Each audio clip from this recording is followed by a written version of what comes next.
Halo guys, balik lagi di YouTube channel gue, Kevin Sagito. Dan hari ini gue akan meng-share ya pada teman-teman semua sedikit cerita yang kurang menyenangkan yang dialami oleh saya minggu lalu ya, dimana ini berkaitan dengan cerita dari kedatangan dari petugas PLN ya. Jadi kronologis kejadiannya itu terjadi pada sekitar jam 2 siang ya guys ya. Jadi dimana rumah saya pada saat itu ada mama saya dan ada saya sendiri ya. Jadi ini terjadilah dimana ada seseorang yang menekan bel. Jadi seperti biasa saya yang sendiri yang ngintip keluar siapakah itu.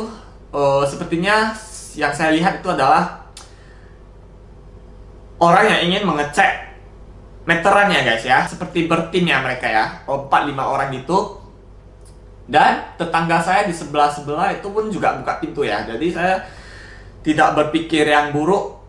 Saya kemudian diskusi dengan mama saya, apakah kita mau buka pintu. Karena sebetulnya saya sendiri orangnya pun nggak gampang untuk membuka pintu ya guys ya. Jadi saya tidak sembarangan membuka pintu pada orang yang tidak dikenal ya.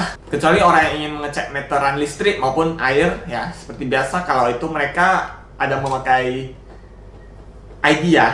Kalau ini mereka enggak ya. Ini mereka hanya memakai kemeja dan celana panjang biasa. Jadi ketika kita membuka pintu dan terjadilah mereka awalnya ini masuk dengan kata-kata yang sangat sopan. Selamat siang Bu, kita hanya ingin mengecek meteran listriknya. Jadi kita biarkan mereka cek dan herannya lagi ada 2-3 orang ikut dari belakang. Ada juga yang membawa tangga ya. Jadi kupikir ini hanya pengecekan biasa tanpa kusadari rupanya setelah ada setengah jam dicek pakai senter juga, pakai sampai ada juga pakai tisu diambil disiram air, itu katanya mau lihat nomor serinya atau apa. Dan pada saat itu saya dan mama saya pun kurang memperhatikan ya cara dan kinerja mereka. Jadi kupikir ini hanya pemeriksaan biasa atau perawatan alat milik PLN semata. Jadi tak ada perasaan kita melihatnya sampai ke arah yang lebih dalam ya guys. Jadi di masa pandemi ini kita pun cukup yang merasakan kenaikan dari tarif listrik ini ya. Jadi dimana setiap bulannya ini biasa kita rutin membayar tagihan listrik sebesar sejuta. Ini di masa pandemi ini kita cukup diberatkan dengan biaya tagihan listrik yang cukup. Kalau saya bisa bilang ini cukup terasa ya guys ya. Untuk 4 bulan terakhir ini kita bayarnya cukup lebih dari sejuta ya. Ini bisa mencapai 1.500.000 ya, 1.200.000, bahkan hampir pernah 3 juta juga guys ya. Hampir pernah 3 juta juga guys. Kita memakai dayanya sebesar 3.500 watt. Kalau untuk pemakaiannya sendiri kita cukup hemat ya guys ya. Jadi dimana rumah kita ini memang pemakaiannya besar 3.500, namun pemakaian kita ini cukup sederhana ya guys ya. Jadi setelah orang PLN-nya itu ngecek sana sini, lap sini, lap situ. Jadi katanya itu ditemukan segel teranya ada bekas lem ya guys ya. Jadi kita tinggal di rumah ini sudah hampir 13 tahun ya. Jadi tak ada kendala apa-apa. Selama ini kita tetap bayar rutin, membayar tagihan tiap bulannya, dan juga petugas meterannya selalu mengecek di rumah saya ini tiap bulan ya. Jadi tidak ada kendala apa-apa. Namun kedatangan dari petugas P2TL ini tiba-tiba bilang bahwasanya segel kita ini berlubang, segel kita ini to the point rusak ya. Jadi ini harus diangkut dan dicabut meterannya ya. Jadi sontak saya dan mama saya yang waktu itu berada di rumah ini kaget ya. Jadi kita pun tidak tahu menahu tentang hal itu ya. Jadi kita pun tidak menggeser meterannya dan tidak bermain. Tahu-tahu datang dicek, katanya ada pelanggaran. Katanya mereka bukan menuduh kita mencuri listrik. Jadi meterannya ini atau itu alatnya itu katanya dibawa dulu ke kantor PLN-nya. Nanti hari Senin disuruh kita datang ke kantornya untuk dijelaskan lebih lanjut ya, atau ditemukan atau diselidiki di labnya apakah ada pelanggaran atau tidak. Menurut saya kalau sudah dibawa dan disampaikan ke kantor, itu mau tidak mau pun tetap ada pelanggaran ya guys ya. Jadi setelah melewati negosiasi yang panjang dan perdebatan yang cukup panjang juga, jadi mau tak mau meterannya punya kita pun dicabut dan kita disuruh untuk menandatangani surat atau berkas merah yang disodorkan kepada kami. Jadi suratnya kayak gini guys ya. Suratnya ada 1, 2, 3, 4, 5, 6 ya. Jadi suratnya di sini ada rangkap 6 guys, dimana ini adalah berita acara pemeriksaan penertiban pemakaian tenaga listrik P2TL ya. Di sini di dalam surat sini terdapat nama-nama dari petugasnya, informasi tentang meteran yang saya pakai. Yang saya pertanyakan dari surat tugas P2TL ini biasanya kalau ada razia seperti ini biasa harus didampingi oleh petugas dari PPNS atau Polri, atau disertai dengan ketua RT RW atau kepala lorong dari rumah kita ya. Namun hal ini kenapa tidak terjadi ya guys ya. Sedangkan di surat berita acara pemeriksaannya ini harus ada ya dengan didampingi oleh petugas dari PPNS atau Polri. Jadi di surat kedua ini, nah ini di bagian B-nya kesimpulan hasil pemeriksaan ya. Jadi ini ditemukan segel tera pada KWH meter kiri dan kanan rusak. Terdapat bekas lem pada segel tera. Tindakan yang dilakukan: APP dibawa ke kantor PLN ULP Medan Kota untuk proses lebih lanjut. Listrik menyala atas permintaan pelanggan. Ya, setelah APP saya itu dibawa, memang saya diberikan listrik yang menyala ya. Karena kalau nggak ada listrik kita pun susah ya guys ya. Oke, yang saya pertanyakan setelah kami tinggal di rumah ini hampir 13 tahun ya, dan tidak terjadi insiden apa-apa selama ini. Ini tiba-tiba oknum ini datang mengecek tanpa kita ketahui. Ini langsung disebutkan kita terjadi pelanggaran ya. Ini kalau menyasar pada keterangan yang tertulis di sini, ini adalah pelanggaran jenis P2 ya guys ya. P2 dimana ini kalau ditemukan cacat pada segel ya, pada segelnya milik PLN, ini masuk dalam kategori P2 ya. Sedangkan kalau untuk urusan kita mengotak-atik meterannya menjadi lambat atau apa, itu kita tidak bermain ya guys. Jadi kalau untuk urusan P2 ini pun ada hitungannya, besaran denda ya. Nanti di ujung akhir video saya akan jelaskan. Di kertas ketiga ini disuruhnya kita untuk datang ke kantor PLN ya, jam 9 pagi sampai jam 4 sore ya. Jadi langsung disuruh saya tanda tangan. Nah, perlu yang kalian perhatikan, jika kalian telah baca-baca surat ini dan kalian menandatangani berkas yang ada di sini, ini berarti kalian telah mengakui kesalahan yang telah kalian perbuat dan bersedia untuk membayar denda tagihan P2TL yang akan Anda terima. Di kertas keempat ini adalah datanya hasil pemeriksaan ya. Data-data gambar denah kita, dan surat kelima ini barang bukti mereka mengambil APP kita ya.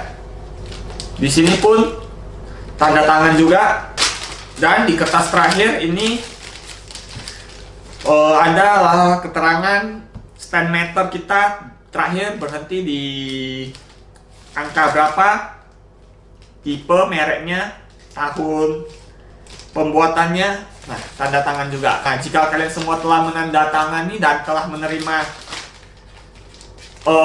bukti laporan hasil pemeriksaan ini, nah kalian siap-siaplah datang ke kantor. Tapi berdasarkan fakta yang terjadi di lapangan, sewaktu kita datang ke kantornya, kita langsung disungguhi oleh kwitansi bill yang menunjukkan besaran denda yang harus kita bayar ya guys ya. Jadi Besaran dendanya ini pun bukan main-main, tergantung dari daya yang tersambung di rumah kalian ya. Jadi semakin besar daya yang tersambung di rumah kalian, ini maka akan semakin besar juga biaya beban atau denda yang dikenakan kepada kalian. Seperti contoh, rumah saya ini terpasang 3.500 daya ya. Dengan pelanggaran P2 yang ditemukan dikali-kali ini semua sudah ada rumus ya guys. Jadi sewaktu kita datang ke kantornya, ini si CS atau si adminnya nih yang berada di depan, ini pun langsung print hasil tagihan yang harus kita bayar ya guys ya. Jadi biayanya ini saya sebutkan ya guys. Biayanya ini 3.500 daya.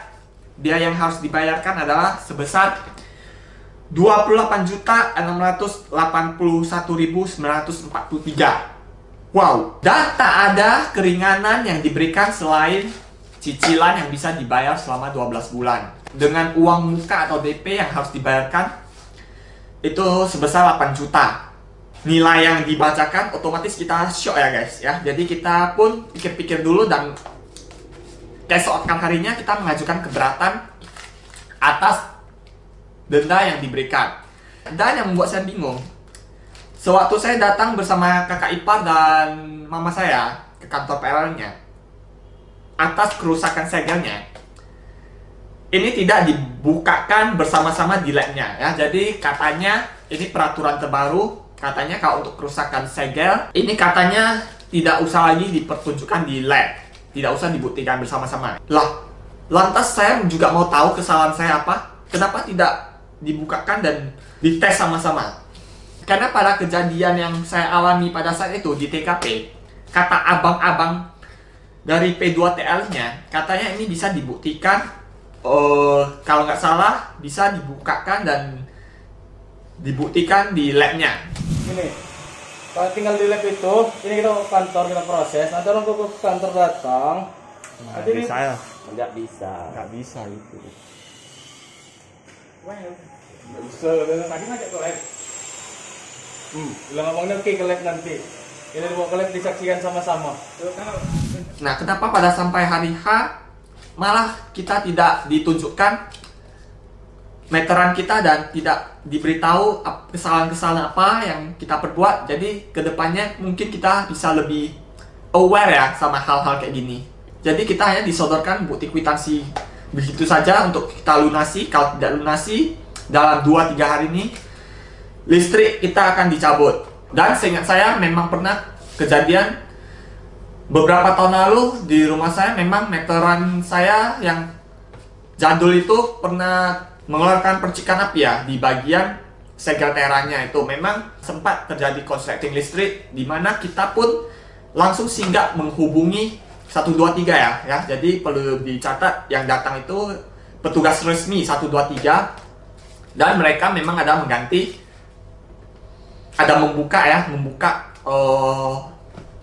APP-nya, dan ada juga sepertinya ya ada juga membuka dan mengganti segelnya ya. Tapi itu memang kita panggilnya langsung dari petugas PLN yang resmi 123. Entah cara kerja mereka yang memang nggak rapi atau memang oknumnya yang nakal. Namun di kasus ini yang terkena masalah adalah kita sendiri. Di beberapa kasus yang lain, ini seperti abang ipar saya, dia pun terkena kasus yang sama, yaitu segel. Dan ada juga teman papa saya juga yang terkena cas dari P2TL ini, sama kasusnya, segel, terkena P2, diharuskan membayar denda sebesar 45 juta ya. 45 juta dikarenakan wattnya itu 5.500. Abang ipar saya terkena hampir 20 jutaan juga dengan daya 2.200 ya. Dan ini sama-sama mereka ini baru pindah rumah, tidak kurang dari 1 tahun ya. Itu mungkin kesalahan dari pemilik rumah yang lama atau kontraktor rumah yang lama. Kesalahan mereka itu mereka tidak mau tahu ya. Jadi kalau perlu kalian ingat, PLN tidak mau tahu kalau bahwasanya jika kesalahan masa lalu ada yang nyolong listrik, meterannya itu ada yang memperlambat meterannya, maupun segel yang tidak terkunci dengan rapat. Jika kalian adalah pemilik rumah yang baru ini dan baru menempati walaupun baru 1 hari saja, dan ketika petugas P2TL ini datang mengecek rumah kalian ada pelanggaran seperti ini, walaupun kalian cuma tinggal 1 hari, 2 bulan atau 3 bulan, nah, kalian diharuskan membayar denda yang puluhan juta itu ya guys ya. Nah, saran saya pada kalian, jika kalian mau membeli rumah atau menempati rumah baru, itu saran saya sebaiknya kalau mau amannya, kalian panggillah petugas PLN yang resmi untuk mengecek apakah ada meteran listrik di APP-nya itu yang masih kurang rapi atau ada yang bermasalah. Nah, itu sebelum kalian tempati itu kalian harus segera cek ya. Karena jika tidak, di kemudian hari itu kalian akan susah ya guys ya. Ini bukan nakut-nakuti, karena ini pun kejadian sudah banyak dialami oleh banyak orang ya. Nah, ada juga sumber lain di Google setelah saya baca-baca. Ini bahwasanya surat keberatan yang kita ajukan ini bisa dilakukan maksimal 14 hari ya setelah diterbitkan surat yang berwarna pink ini ya, yang kita terima pink ini. Jadi surat keberatan itu kita ajukan ke manajer atau GM dari PLN itu sendiri. Jadi untuk membuat surat keberatan ini pun ada jangka waktunya ya guys ya. Jadi ini prosesnya bisa memakan waktu hingga 1 bulan ya guys. Jadi sementara listrik di rumah kita itu terancam diputus. Jadi dengan berat hati pun saya, keluarga, papa dan mama saya pun setuju untuk membayar denda yang dikenakan, walaupun bukan sepenuhnya keputusan ini bisa diterima. Dan kebanyakan saya melihat artikel teman-teman yang bahas di Google ya, saya melihatnya ini bahwasanya lebih dari 90% surat pengajuan keberatan kita ini akan berujung sia-sia dikarenakan yang mengawasi, yang mengaudit, dan yang mengecek pelanggaran-pelanggaran itu semua adalah internal dari PLN-nya itu sendiri. Jadi kecil kemungkinan kita bisa menang atas hasil banding tersebut. Jadi sama seperti kasus abang ipar dan teman papa saya ini, mau tak mau mereka pun harus membayar denda yang diberikan ya, walaupun ini bukan kesalahan mereka sendiri. Keringanannya cuma 1, dicicil. Dan surat penerbitan tagihannya nanti diterbitkan seperti ini ya guys ya, seperti ini. Ini ada rangkap 3 ya. Di sini ditulis penetapan tagihan susulan disertai besaran tagihan yang harus kita bayar. Di sini kita memilih untuk mengangsur selama 12 bulan. Jadi sedikit angka di belakangnya ini pun tidak bisa digeser ya guys. Jadi kita harus bayar bulat-bulat nilai dan nominal angka ini akan dibebankan pada tagihan berikutnya. Dan untuk uang muka atau uang DP-nya nanti itu ada berbagai pilihan yang bisa kalian bayar ya. Jadi di sini saya bayarnya melalui Indomaret ya guys ya. Di sini saya bayar DP-nya sebesar 5 juta ditambah dengan biaya adminnya, jadi semuanya itu menjadi 5.2.500 rupiah ya. Bahwasanya petugas P2TL ini suatu datang, ini mereka pun ada mengecek piringan saya ya. Jadi piringannya itu normal-normal ya guys ya. Saya disuruh untuk buka AC, buka TV. Itu piringannya normal kok guys ya. Jadi memang masalahnya itu memang di sekreteranya ya. Kalau saya sebagai orang awam, saya melihat sekretera saya itu nggak ada masalah kok, nggak bagus. Tapi di mata mereka itu salah ya. Jadi saya nggak, memang kita sebagai orang awam pun nggak tahu. Saya mencoba untuk menanya baik-baik kepada mereka. Mereka suruh saya untuk datang saja ke kantor, nanti di sana dijelaskan ya. Dan waktu saya datang langsung keluar bill tanpa kita saksikan langsung permasalahan di segelnya itu apa. Dan katanya itu ada lem, bekas lem. Saya tidak menemukan lem kok di situ. Jadi ini pesan saya saja pada teman-teman agar kedepannya lebih berhati-hati ya guys. Kita sebetulnya pun menyambut mereka dengan welcome ya guys ya. Jadi kalau kita merasa takut atau ada langgar, kita nggak mungkin membuka pintu selebar-lebarnya untuk mereka masuk. Kalau tahu begini, mungkin kita nggak akan buka pintu. Jadi setelah 1 hari setelah kita membayar uang mukanya sebesar 5 juta itu, keesokan harinya mereka pun datang ya guys ya, ada petugas PLN yang datang untuk memasangi kabel meteran kita lagi dengan meteran digital ya. Jadi yang terbaru itu digital. Dan kedepannya agar saya dan teman-teman yang menyaksikan kedepannya bisa lebih berhati-hati saja pada para petugas P2TL ini. Jikalau mereka datang, pastikan kita jangan lupa untuk mendokumentasi ya apa yang mereka lakukan sebelum dan sesudah mereka memeriksa ya. Itu yang paling penting, dan jangan tinggalkan mereka sendiri untuk bekerja ya. Pastikan kalian selalu ada di sampingnya untuk mengecek apa yang mereka sedang lakukan. Oke guys, jadi sekian saja sharing saya tentang kejadian yang kurang menyenangkan yang saya alami, yang saya dan keluarga harus tanggung selama setahun nanti di saat krisis pandemi ini lagi terjadi. Kita pun dihadapkan lagi dengan biaya atau besaran tagihan yang harus atau bukan yang kita lakuin ya guys. Jadi besar harapan saya teman-teman yang sedang menonton ini tidak terkena kasus yang sama seperti saya. Oke guys, jadi sekian saja video saya kali ini. Jika teman-teman masih ada yang ingin bertanya seputar tentang pelanggaran dari kasus P2TL ini, teman-teman bisa mengirim komentar di bawah ini ya guys. Nanti saya akan menjawabnya. Sekian saja video saya kali ini. Jangan lupa untuk tekan like, komen, share, dan subscribe. Dadah!